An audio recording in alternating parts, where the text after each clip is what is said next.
last time I spoke at a public meeting in Dunoon, it was actually a Scottish Labour Party conference down in the Queen's Hall there. And I was just working out as I was coming across from the ferry there. It must have been 35 years ago, because Jim Canavan was the Prime Minister.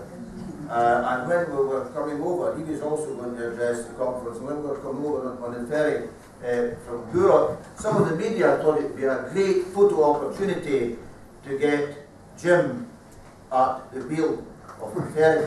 And the following day, of course, there was a picture of Jim at the wheel. The headlines varied a wee bit. The Labour supporting Daily Record or something like Captain Jim, steady as a rock.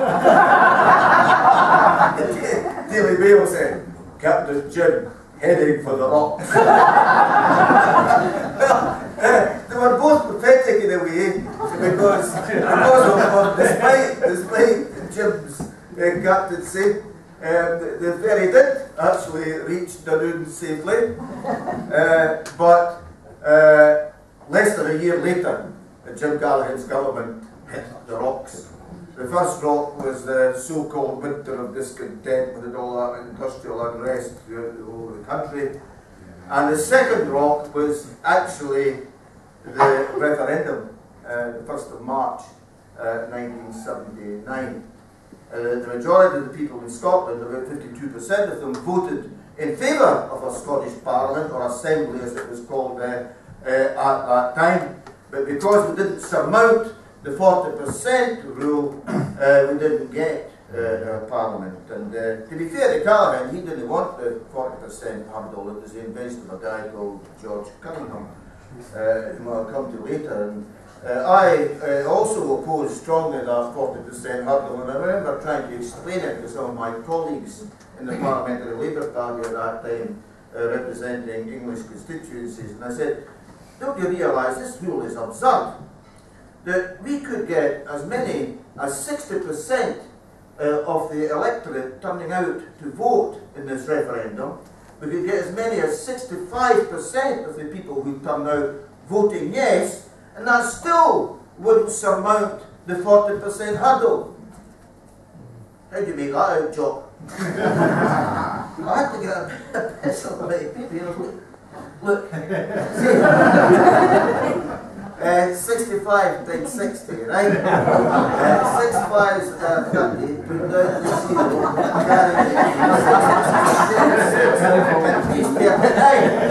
and 59 is less than 40.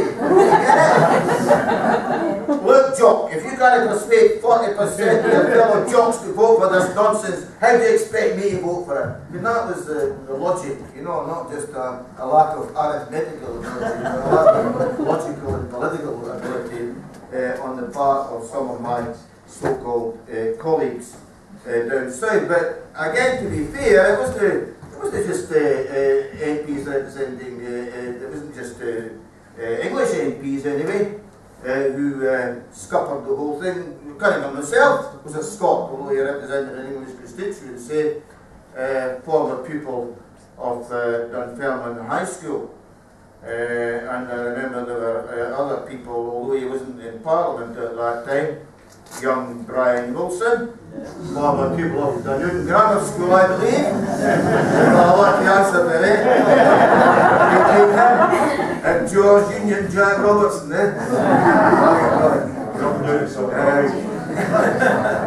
but anyway, young Brian Wilson at that time was running around waving the Union Jack and Keep Britain United and all this nonsense. And of course, there was Alec Douglas Hume.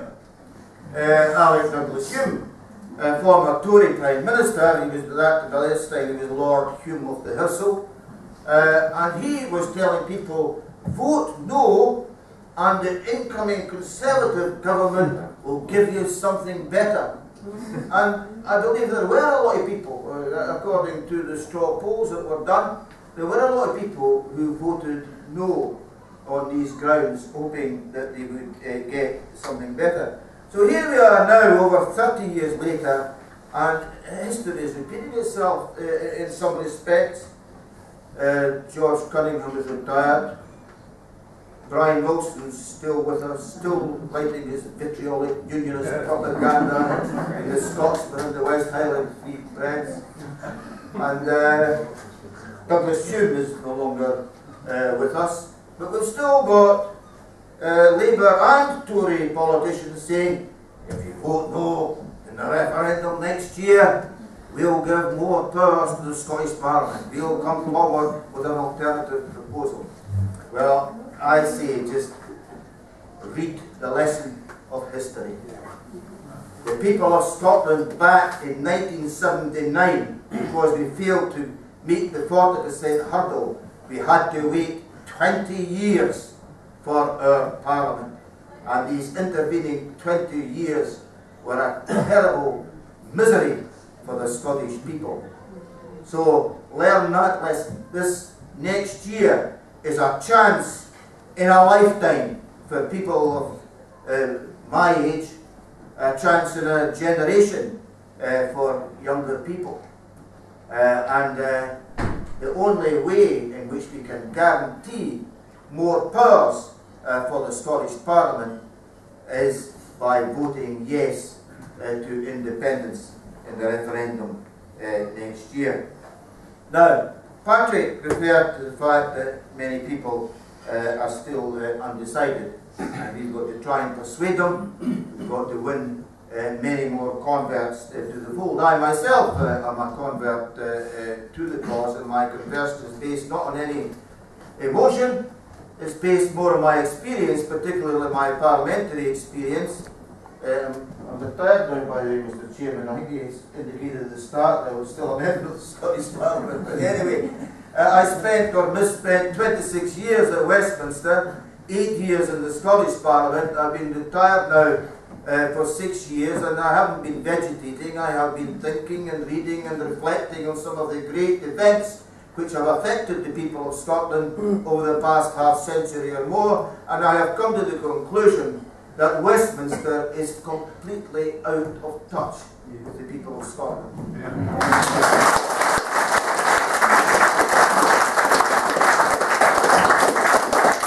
Now, I'm not saying that the Scottish Parliament is perfect, but by and large, I believe that the Scottish Parliament responds far more positively and far more readily to the wishes, the values and the aspirations of the people of Scotland. And let me give some examples to substantiate that. Students in higher education pay no tuition fees, thanks to the Scottish Parliament. People who are sick get free prescriptions, thanks to the Scottish Parliament. Elderly people who require personal or nursing care get that provision free, thanks to the Scottish Parliament. And then there's the great issue of land reform, which Westminster never had time for. I actually think that the Land Reform Scotland Act 2003, passed by the Scottish Parliament, is one of the most progressive and one of the most radical pieces of legislation passed by the Parliament. And what did it do? Well, as far as land reform is concerned, Westminster never had time even to completely abolish the feudal system. And the same Act of Parliament of 2003, passed by the Scottish Parliament, gave communities, in certain circumstances, the right to buy land, so important to many rural economies. And for everybody, whether they own land or otherwise, there's a right of access enshrined in that legislation. We are blessed with some of the most beautiful countryside in the world, and when I look out that window, apart from that pink ugly looking concrete, I mean, you can see we've got, I mean, what an asset. It's one of our greatest national assets, the countryside. And when you think of the hills, the lochs, the glens, and the sea around Scotland, they should be accessible to the people. I've always believed that the land is not simply the property of the landed gentry or the other big landowners. The land should be accessible for all the people to enjoy because it's part of our national heritage. And that's Land Act of...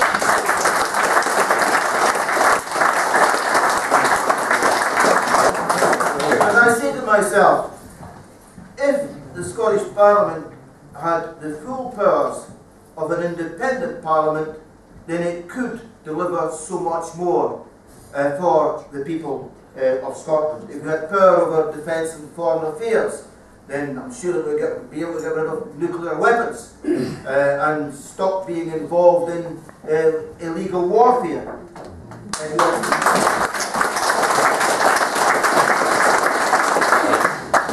If we had power to regulate the banks and financial institutions, then we wouldn't tolerate a situation whereby the bankers are running away with massive bonuses while bringing the country to the brink of ruin. And if we had power over all taxation and all benefits, then we could introduce a much fairer system of welfare, including scrapping of that iniquitous bedroom tax to which Mike referred, surely the most evil tax that's ever been invented.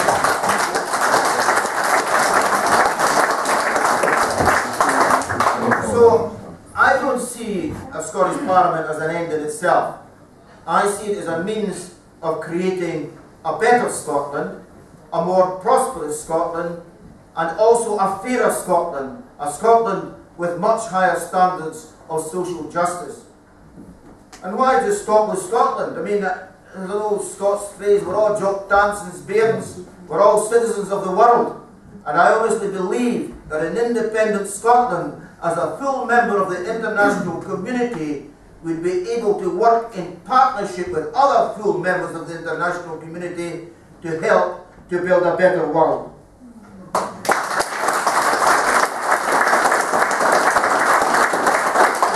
Before I finish, just a wee word about Yes Scotland. We are an inclusive organisation. We have in our membership people who are members of various political parties, and people who, like myself, are members of no political party at all.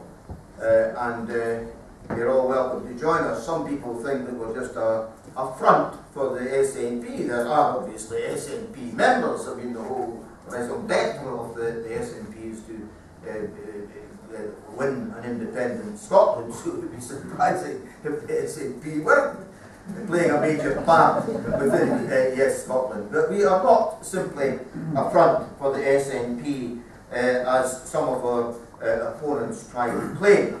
I'm sometimes asked, particularly by traditional Labour voters, Dennis, you're surely not asking us to vote for the SNP.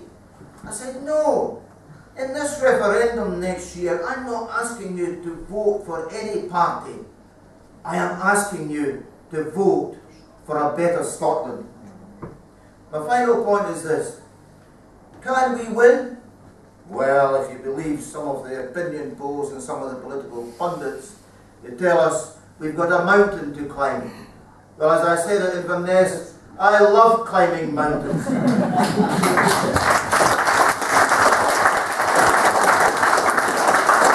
see climbing mountains as a great challenge, and I see this campaign as a great challenge.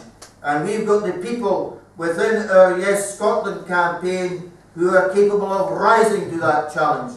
We've got an excellent campaign team, a management team, but just as important, we've got groups of volunteers, foot soldiers, an army of them in every part of Scotland. And we have got the potential to mobilise them and to win the hearts and minds of the people of Scotland who are still trying to make up their minds.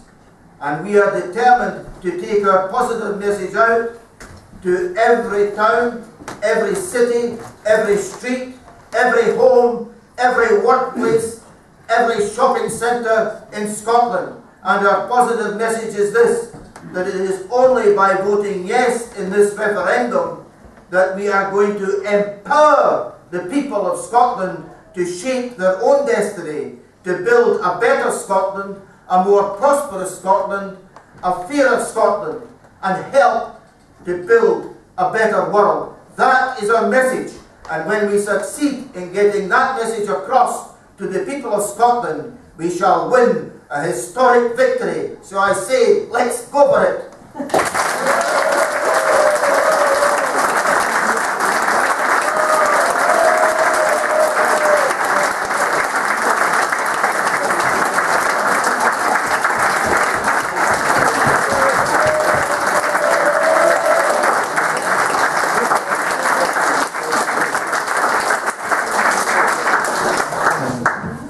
Thank you, Dennis.